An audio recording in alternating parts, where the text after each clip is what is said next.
With the Democratic Party floundering for direction and guidance, the possibility of political cannibalization amongst the next batch of leaders is apparently high. If the Democrats seem to be working against one another, it's because they probably are. Maybe not intentionally, but they don't appear to have any kind of broad strategy for how to recover from their incredible and humiliating loss in 2024.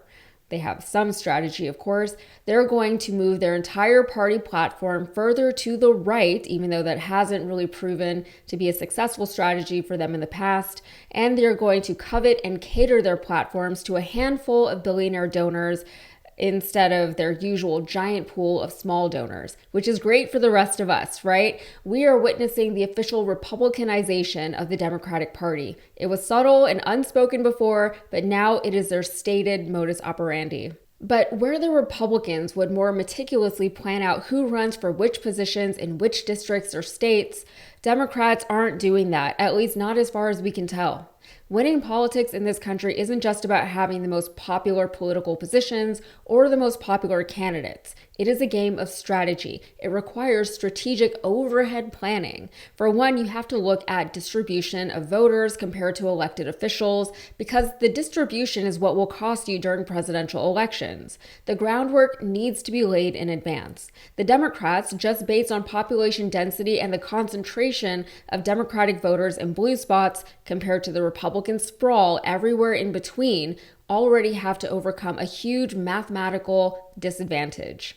In California, the governorship is about to be up for grabs. True, governor races don't depend so much on things like the Electoral College, but the point about an overhead strategy still applies. It's all part of the bigger picture. Current Governor Gavin Newsom has hit his term limit, so he won't be running in the next election. Rumor has it that former Vice President Kamala Harris is thinking about running for the position, but we won't know until later this year.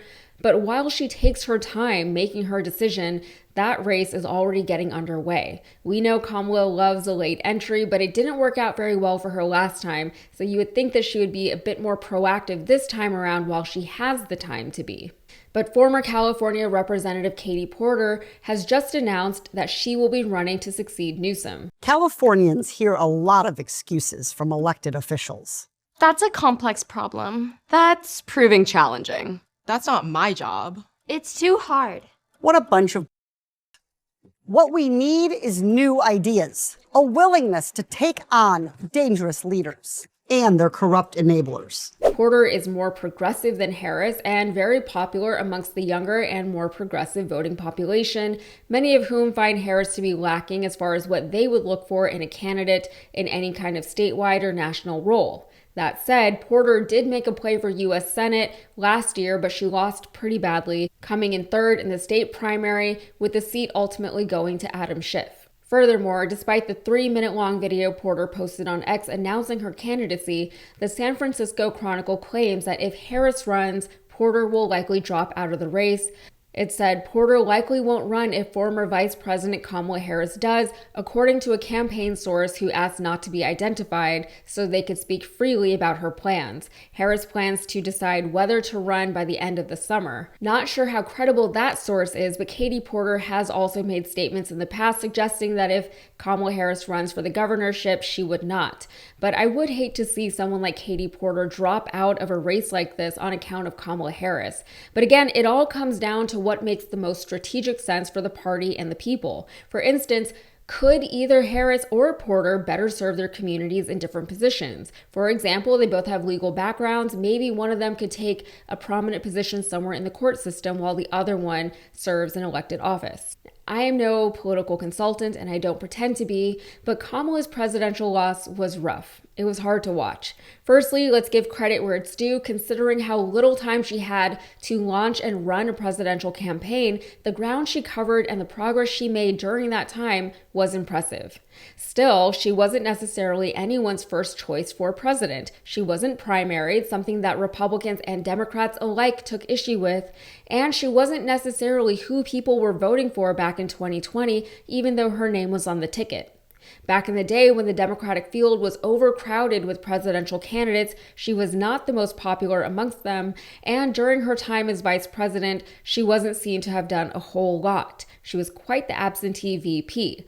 when she could have and probably should have used that absenteeism to distance herself from some of Biden's more controversial positions, she did the opposite in aligning herself closely with all of his views and policies to the point that it is arguably the single most likely reason she ultimately lost the presidency. All that to say that Harris comes with a lot of baggage, and the more a candidate runs for office and loses, especially highly publicized candidates and races, the quicker their luster is lost. Katie Porter has some baggage in that sense, but certainly far less than Kamala Harris. She already grew a reputation for being well-liked among the people during her time in Congress. She was known to be numbers-based, logical, and fastidious in her investigations, going viral several times for her hard-hitting examinations and whiteboard displays. Not to mention, she's far more progressive than most of her former congressional colleagues, and there seems to be a want for more progressive candidates out in the field amongst the people.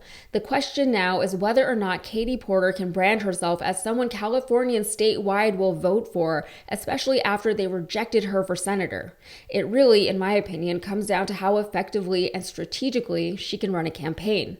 After all, democracy is mostly a popularity contest. Running a campaign and governing are two completely different skill sets, but if you can do one well, then you get to do the other one. It'll be interesting to see what comes to California in the coming elections. Nancy Pelosi, who is in her 80s and has been serving in Congress for longer than I've been alive, is running for her 21st term in Congress, which I would chastise her for, but seriously, who are these people who have just been voting for Nancy Pelosi since 1987? She now has a progressive challenger who is leaning heavily into the same grassroots tactics that helped AOC get elected back in New York back in the day when she unseated an incumbent, but he has quite a battle ahead of him. If Democratic voters are upset with the party's lack of leadership, its shift to the right, and the distance it is actively and deliberately creating between its politicians and its voters, then we're going to need to see some turnover from the old guard. Please, all right? That's it for me. If you got anything out of this, please like the video and subscribe to the channel for more. Thanks.